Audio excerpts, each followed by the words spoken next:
Come back to the fun zone on the touchline, and what a way to just bring a cup to this particular one. But we have to talk about the international football, which I think is like the main menu on everybody's plate out there. But we're here to talk about the Champions League as well as the English Premier League matchups, that some of the matches that are on this particular weekend. I'm glad to introduce the panel today, and I'll begin with Gaspar Mjomba. Karibu sana Gaspar. Ausio and Wendy Agola. Good to see you, Wendy, this particular year.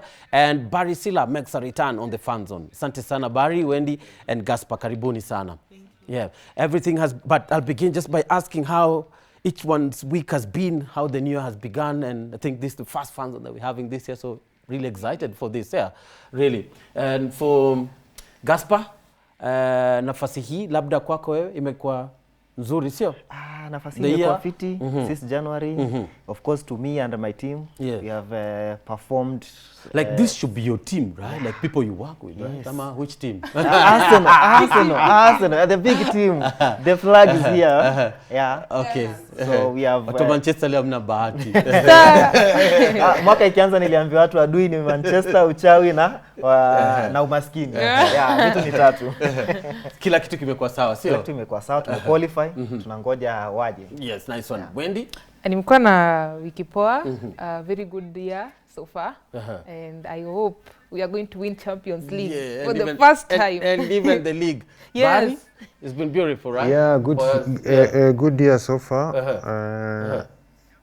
And I ended there. I want to speak about Manchester United for obvious reasons. Yeah. You support Manchester? I support no team. I support Dandora Youth. I think you should support FC Leopards or Gor Mahia. American Deep One, yeah, I have the choice, right? Yes, yes. Beautiful. But let's begin with the Champions League. Finally, the draw for the zile timu ambazo zinafaa kwenda last 16, sio? Yeah. Ilifanyika. And imekuwa ni pia first time tumeona like a new format. Yes. Gaspar, what do you make of the end of your league phase ambayo ilisha midweek, sio? I think this new format imekuja na mambo mengi tofauti. Tumeona teams zenye ziko zina qualify for Champions League. But waliongeza tu timu tatu ama ni ngapi? Yeah, I think three. Three. Zimefika kitu kama Aston Villa, tunaona iko already Masacle Bruges. Yes.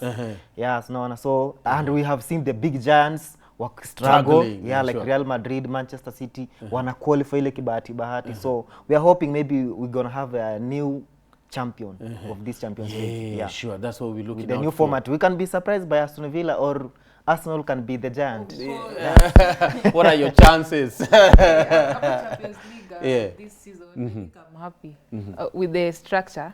You mean teams like PSG, Manchester City struggling to fit in. I'm feeling happy. Like unlike the other times, you know, they used to play nicely. They were obvious. They're so obvious they're going to win it.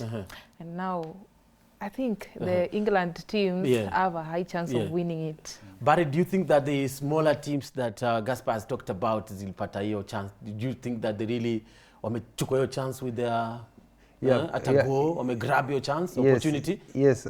First of all, talking about the new format, some teams seems to be benefiting or be of advantage to them. Teams like Man City, though, it's a different ball game. But people wapata wakati they are struggling. Yes. And some people have been caught off guard completely with injuries. But nevertheless, I agree with my colleagues. We are looking at England has good teams there, Liverpool, Villa, Arsenal.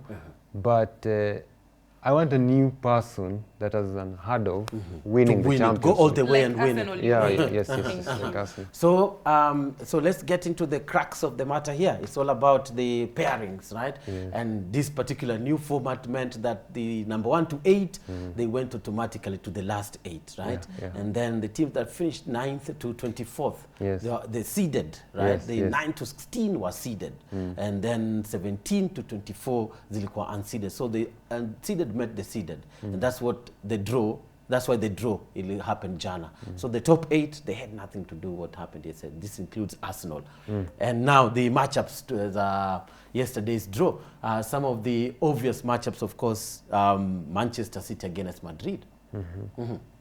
Yeah, I think for Arsenal, the advantage is kuna games zimetolewa hapo, hiyo mambo ya kuqualify nini, you see they have time to prepare for ule mwenye atashinda kwa hiyo game, wamemgoja. But these guys in between you can get injuries, lakini ukiwa umepewa chance unangoja wale wapigane ndo wakuje, you have enough time to prepare. Sio? Yes. What do you make of the match between Man City na Madrid?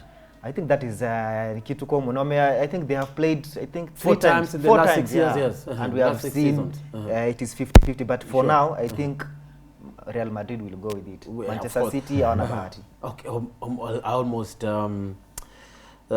like ni kama formality, I said of course, but kuna time pia Barcelona Bayern. Yeah, sure, yeah.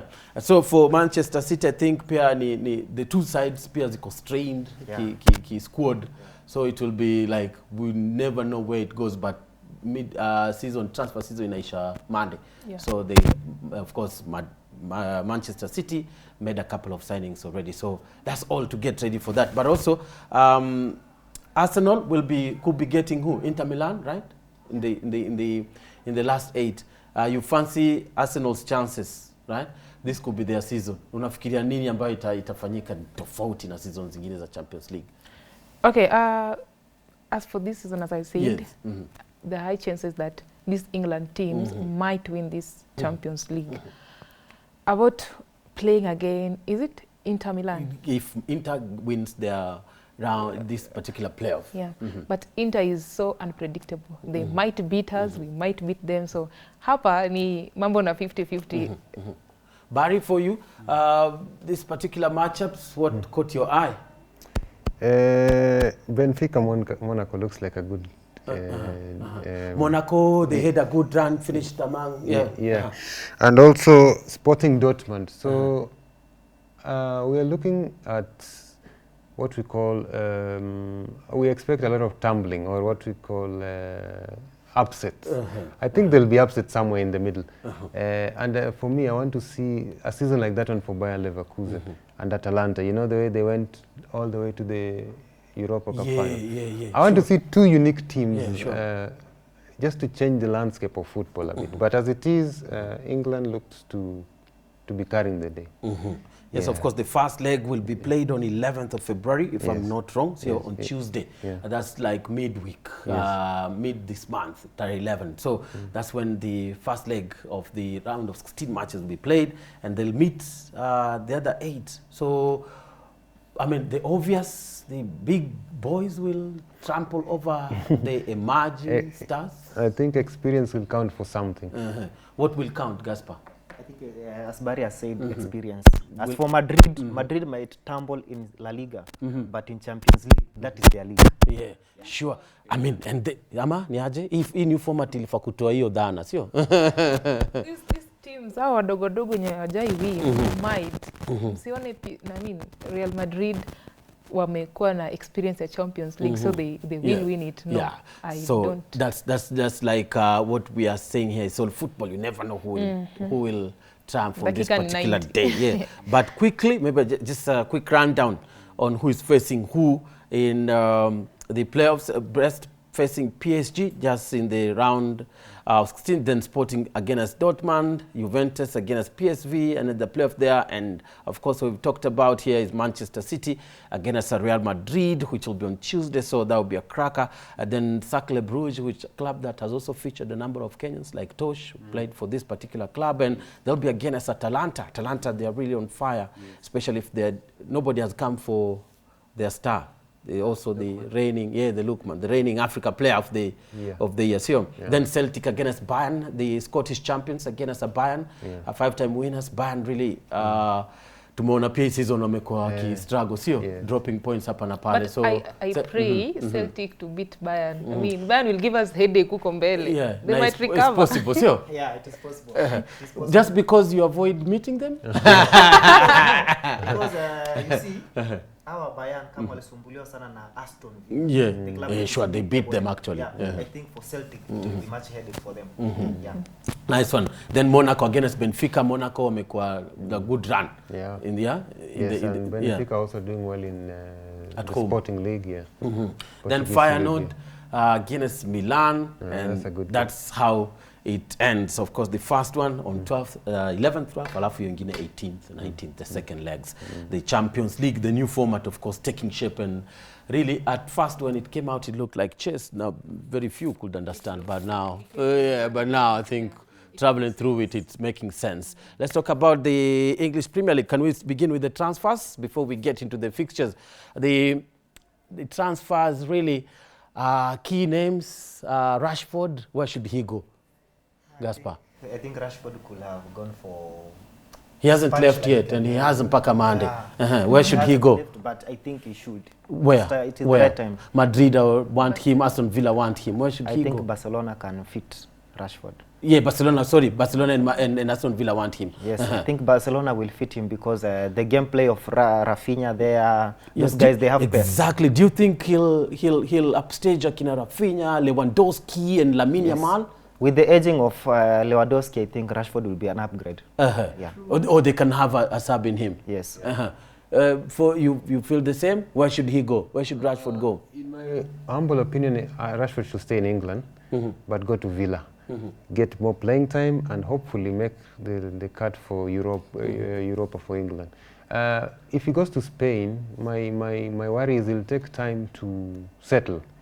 And then remember, the coach of Barcelona is a very strict man. And Rashford seems to have attitude issues. True. So, in my view, Rash should stay in England, either convince his coach at Manchester or move to a place like Villa, get more playing time. Because Duran has also left. I feel like you just talked about convincing his coach. I feel like Amorim is so done with Rashford. He just want him to go. And like he has a player who should replace him already. For Aston Villa, I know Emery is somebody who is very serious and he cannot tolerate Rashford. But in terms of discipline, Emery, even if you are a superstar, Emery can do I think anything. every coach at that level. For where do you think Malaysia point here? Okay, going to Barcelona will be somehow a disadvantage and advantage to him. Disadvantage being if he goes there and is unable to replace Lewandowski. I mean, that combination of Lewandowski, Yamal and Rafinha, he will be at the bench most of the time. Atakuwa na lose. He has to fight for his position though. Lakini akibaki England pia, with the, we say indiscipline, atasuffer pia. But he's also a player who came through the ranks, don't forget. So Manchester United will not be easily wanted to let him go. But they've let players who Garnacho alikuja hapo akiwa 16, they've let him akamake debut akiwa 18, they let him go juzi. So it's not a new thing. But for me, I think Rashford needs to go to another country totally, just like mentally, and prove to the whole world that he's still the best outside your glare yote England media and stuff. Yeah, we have seen players going to another leagues and getting back to their feet. I think for Rashford ile boredom amekuwa tu, it is like a home. Yeye ndo anakaribisha new coaches pale. Yeye ndo anakaribisha new players. Yani since Ferguson. So he akona many styles of play in his head from Mourinho. So he's confused, totally confused now. And right now I think he may block. Yeah, kichwa yake sasa imejaa format ya Ferguson, Mourinho. So but that should not be happening to any player at that level, right? I think for Rashford it is time now to go and format outside the country totally. Outside the country to try a new format from a new coach, from a new level, he will shine. But we've seen other players leaving the English Premier League and also struggling to, stake their claim back. We can have Greenwood, right? Really struggled. Of course, these are dramas the issues are off-field. That's different from what Rashford is facing. But Rashford is just about his mentality, I think. Even Sancho, when he went to Sancho as well, Bayern, and now he's at Chelsea. He played very well. Then at Chelsea, he's also trying, and like the way he used to play in Manchester. I think if Rashford goes somewhere, maybe in Germany, Italy, or even Turkey, go to he will to do Scholes well. where The Scholes issue is. the bottom I'm talking about is that Rashford kukaa pale, kuna coach mwenye atakuja aseme let's play this, atasema kitambo na Ferguson tuko tunafanyanga he will insert the players. Without saying it. He will insert the players chini kwa chini, ataambia mimi huyu mzee vile anasema hata Ferguson hapo anafanya hivi na to win champions. But what's the you see he will bring the dressing room and rest, decent. But what's the biggest blunder ambayo amefanya kufikia sasa? Being indisciplined. Attitude, Kutopeana all in training. sure. Yeah, being easy. But anyway, away from Manchester United, they also, do you think that they'll also, what other areas does if they lose Rashford, how should they strengthen their side? I think Manchester still need attackers. But Amorim said he's not going to sign nobody in this mid-season. Yeah, has he come yet? Nope. He has come. He hasn't come. they have sent 2 players, but one will come after. But nice one, season. because he's playing in Lecce today, right? Yes. They really need him because they're struggling. Against Parma, they're playing Parma. Yeah, they're playing Parma, and they really need him today. So I think he'll be coming next week. Yes. And that's a defender?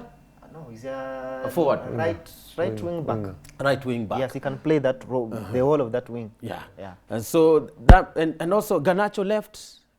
I think for Garnacho, he did not fit the style, right? I did not. Alafu ni ile watu wanasemaga moto ya nyasi. You come with a lot of pressure. But ametufungia mabao kali, sio? Diallo will do the same. True. Yeah. Diallo is a good player. Ungekatwa wa Arsenal, sio? But we do watch your games. We do watch your games. No, I don't support Manchester.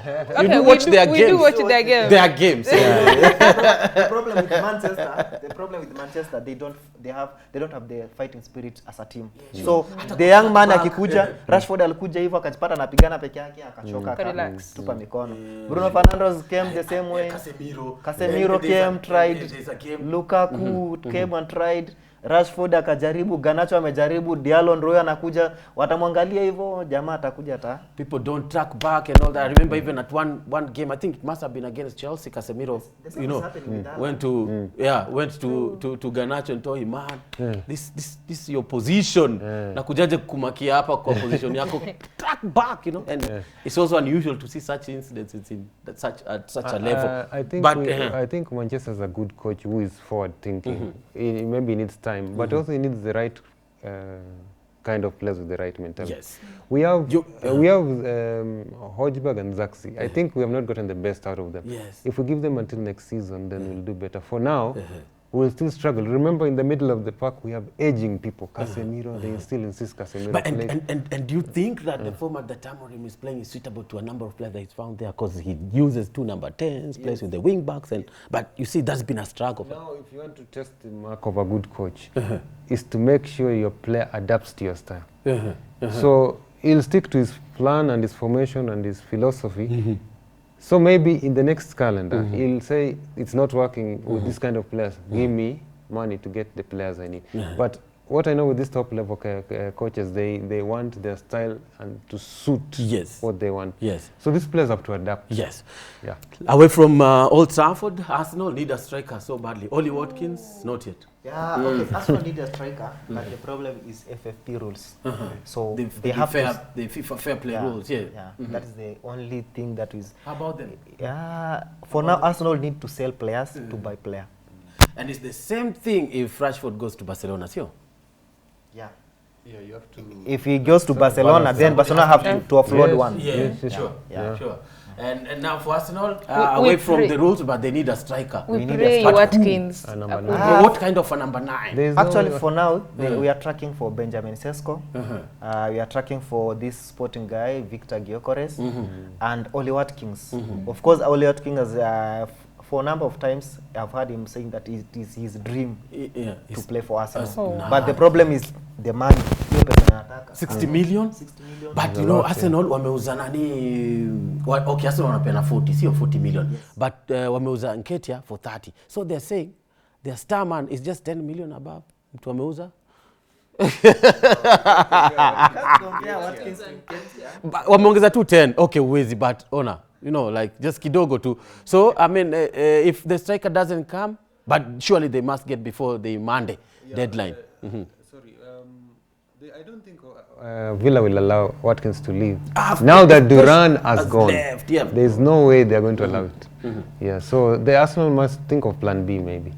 And Gyökeres, I doubt if Gyökeres is leaving. Yeah, your plan B, unafikiria ni gani? Now, I mean, last season, Arsenal scored 91 goals? Without 91 goals, Arsenal, yeah. Do they really need a striker then? We do. Yo, that's the question. We do. That's the question. That's the question. Because last season everybody was scoring. What's happening? Tell me one team which has won a trophy without a striker. Nobody. You can perform. Nobody. You cannot win. Even Man City. But looking at Arsenal, even in the previous days, kulikuwa gana... Henry was there, Van Persie was there, Aubameyang was there. Okay, before go back to Henry na urudi nyuma kidogo. 203, 202. Kina Lundberg walikuwa hapo, Freddy kina Ljungberg, Kanu walikuwa Petit, hapo. nice. They'll come and sure. Kina Adebayo. Yeah, sure. So Arsenal needs a striker badly. Yes. If the striker doesn't come, 20-25 goal striker. Will you settle faster? Nice one. So your predictions for this particular weekend? Arsenal playing Manchester City. Arsenal is a win. That's obvious. Liverpool over 2.5. Wait, let's begin here. Liverpool over 2.5 Arsenal tomorrow will win. Liverpool against Bournemouth today? Bournemouth must win. Bournemouth must win, or it is over 2.5 goals. Yes. So, and also another key match here, Wolves against Aston Villa, which is at 8. What's your prediction? Wolves, Aston Villa. Yes. Aston Villa will win that Aston one. Villa will win. Another key game, Manchester United and Crystal Palace. Yes, that's you see, at 5. wanafuatana hapo That's kwa tomorrow. second page. Sasa mwenye atapiga mwenzake atakuwa juu ya mwingine. It will be a key win for Manchester. How crucial is this win for Manchester? Barry? Manchester United. Yes, against Crystal Palace. We have to win. We have to get confidence back. I think. I think the whole season you've been spending it looking for confidence. Yeah, I mean. The problem is when you don't, when you win and then you lose. Now, consistency is key, but you need confidence. Yes, so for real, it makes you approach games differently. But thank you so much, Barry, Sila, you know, and Wendy Agola, as well as Gaspar Mjomba. Asante sana kwa muda wenu sio on the fans zone today, and also you for making time to watch the Touchline this lovely Saturday. Let's do this again next Saturday. I'm Bernardo Kumu. See you then.